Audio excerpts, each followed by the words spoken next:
Good morning, my friends. MLive Chief Meteorologist Mark Torregrossa here with the MLive Morning Weather Update brought to you by Consumers Energy. Couple of things to talk about here.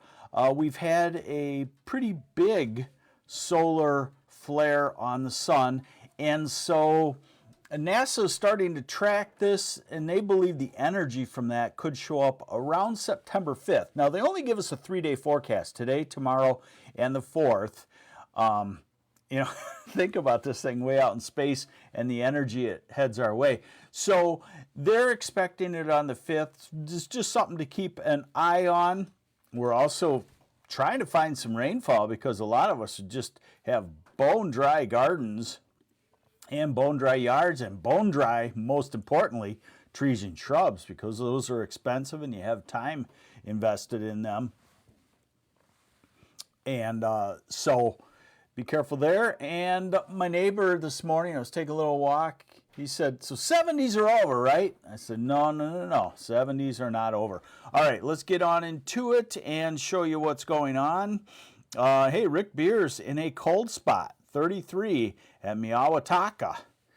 I'd say that's kind of southeast of Cadillac, I guess. So the mornings are cool. Now, here's that solar flare. They give it a magnitude. I think this one was a magnitude of 7 point something, an X flare, 7.1. There it is right there. The strongest one when we had that stellar Northern Lights show for a few days in May, that one was an 8.7. They're saying this is the second strongest in this solar cycle. So we'll keep an eye on that. Those are admittedly by the space weather meteorologists notoriously hard to predict exactly. People expect it to kind of be like a weather forecast. Hey, when's it going to start to rain? You know, you don't do that with something that happens a long ways away. Good morning, St. Charles. We don't hear from St. Charles. Do you know where St. Charles is? It's southwest of Saginaw, out in farm country. I think they call it the prairie out there. Yeah, Tom Ramsey, October 5th. I'm sorry, maybe I said September. Okay, Rick Beers saying Miawataka is northwest of Cadillac. Ooh, Carol and Rick both online. One of you in the basement and one of you upstairs or something like that. So satellite picture shows that we have clear skies across much of lower Michigan, some clouds across the UP. We should see a pretty good deal of sunshine for today. Let's get into what we do best, hopefully, and that is let you know what's going to come into the future and has not occurred just yet. Remember, that's my job, is to predict the future for you. Not much prediction here. This is the radar forecast. Hey, good morning, Tammy Player in Dearborn Heights. And Shelley Strachan from Saginaw. Sorry, I'm not sure. Hey, here's a fellow MLiver, Roberto Acosta. Good morning.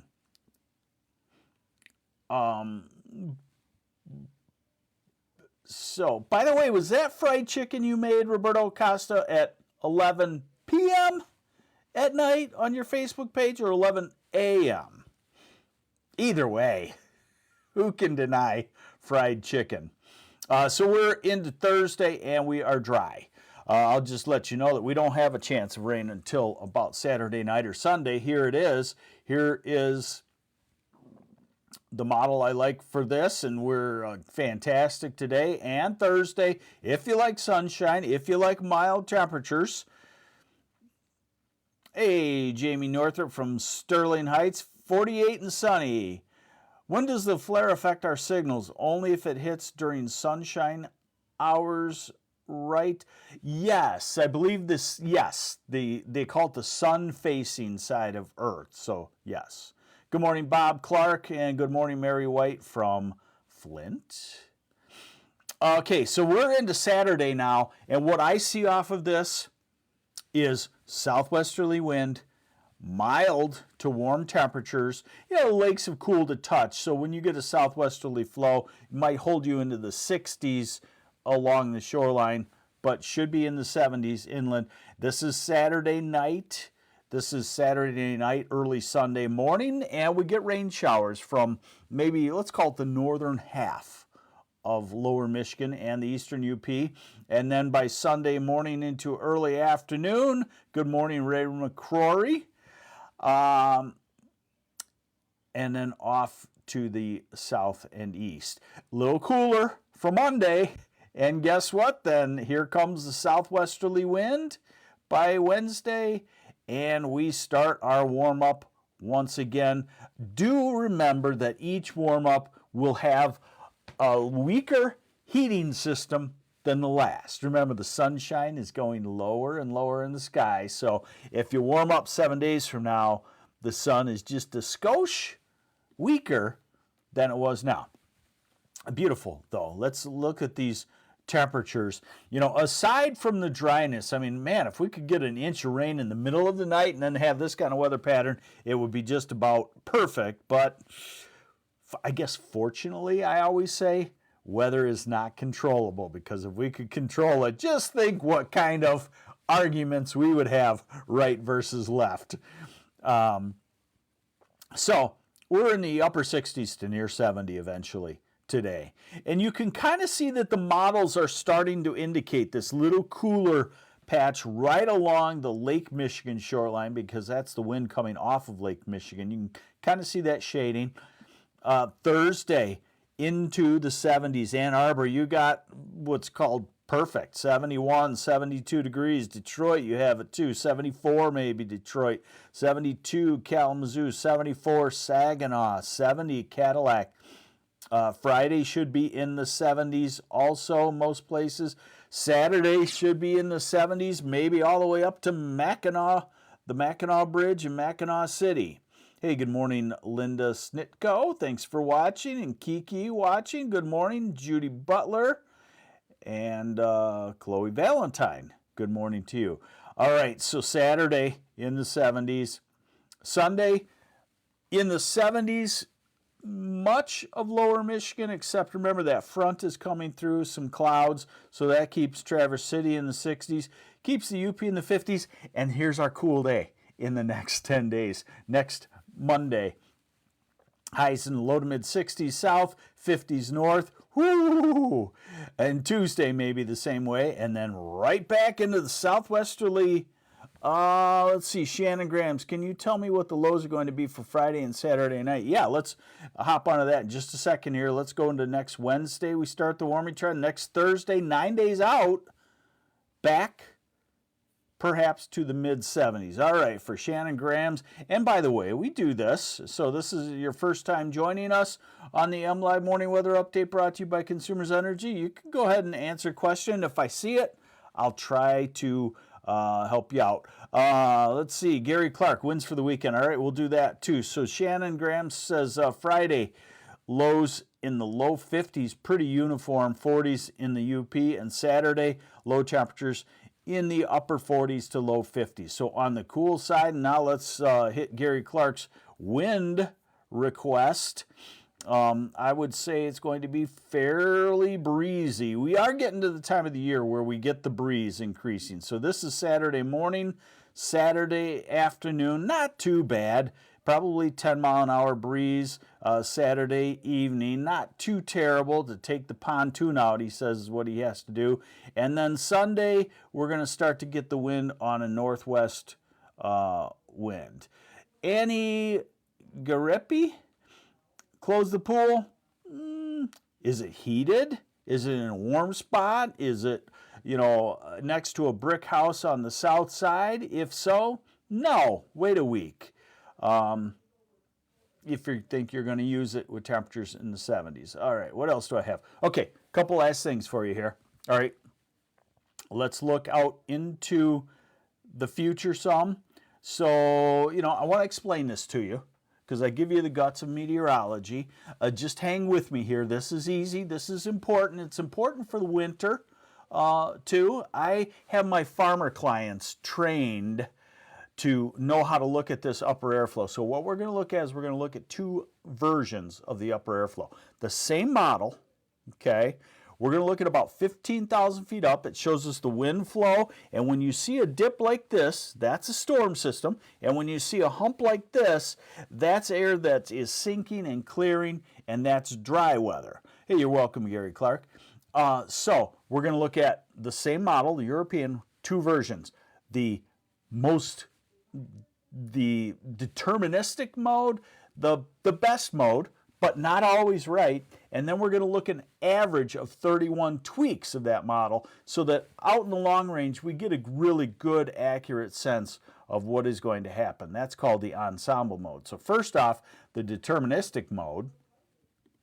And what you'll see is the deterministic mode wants to tell us that we are not done with 70s and maybe not done with 80 somewhere in lower Michigan by next week. So this is the flow right now, and you can see the jet stream starting to gather strength because the black lines, the heights on this are packed together, and that's wind. So the jet stream is right across the Canadian-U.S. border. Now we go into Saturday, and I told you about rain Saturday night, Sunday. Here's the bend. Here's the upper level bend that would cause that. It's a quick blow through. You get into the northwesterly flow behind it on Monday. You cool down Monday, Tuesday, and then note the warm air starting to build in the western half of the country, and the deterministic mode wants to shift that 10 days out toward us by October 12th. Something like that configuration would be in the 70s and maybe 80 degrees eventually. Now we look at that same model, same stuff, a little bit different of a look, and the 31 averages of it. Okay, so does it have that storm system on Saturday night, Sunday? Yes, it does. All 31 members must average to a big bend in the jet stream, but it blows through.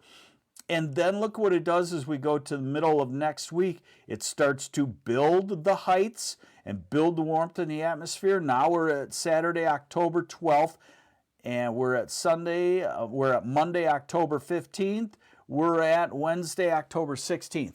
We're warmer than normal. We're in a northwesterly flow. That can bring the cold fronts in. It can bring a cold morning, a chilly day or two. But in general, it says that we stay warmer than normal. Now, that's the modeling. Let's look at what us humans say. And we have a really good agency in the National Weather Service, the Climate Prediction Center. They give us, the 6 to 10 day, 8 to 14 day forecast. By the way, a little rant here, okay?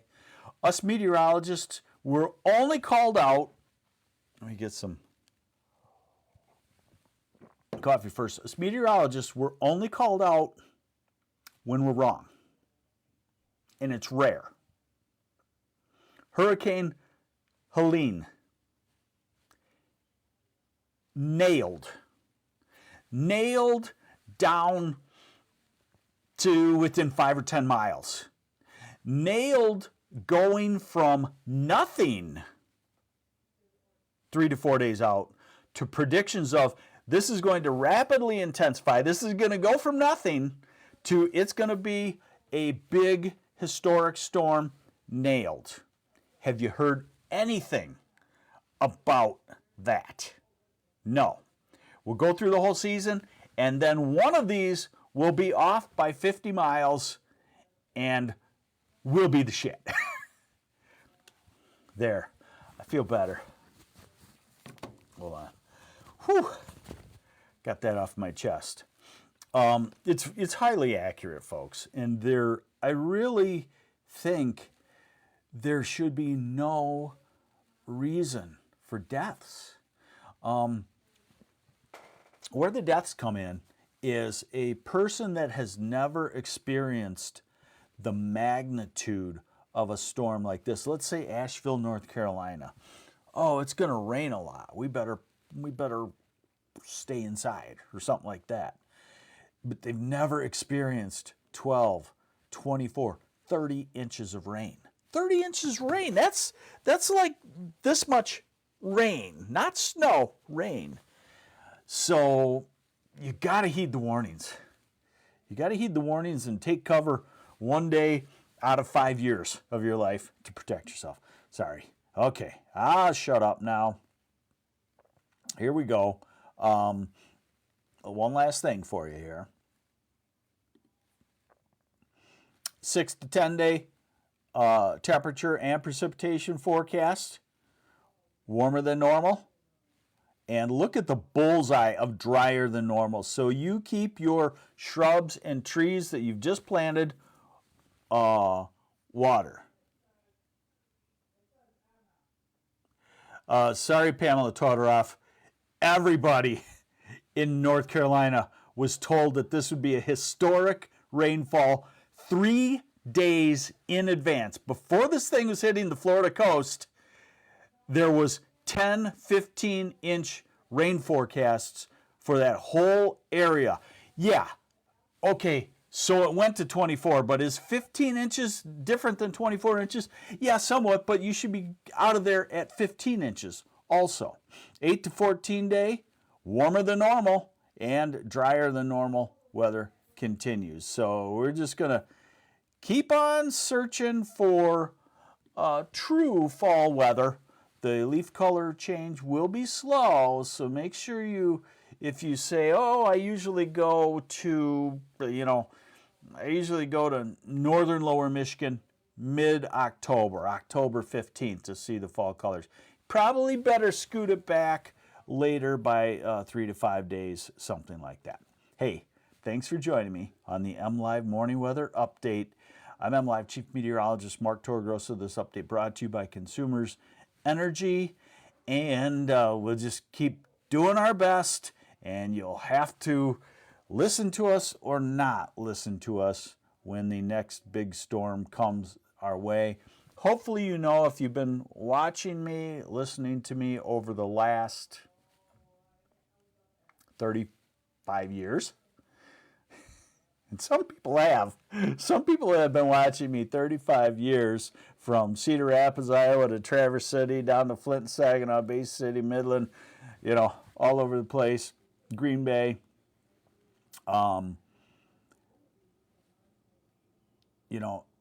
Hopefully you realize I'm not an alarmist. A 6-inch snow is normal here in Michigan. I give you the info, you do with it what you want. Could be dangerous. Now, if we get a 6-inch snow and I see 60-mile-an-hour winds, I'm going to tell you I would not go anywhere. And rarely, I'm going to tell you, you need to do this and you need to do it now. And when you hear me say, you need to do this and you need to do it now, you do it now, okay? There, I got another thing off my chest. Hey, I'll shut up totally now. We'll see you tomorrow. Bye.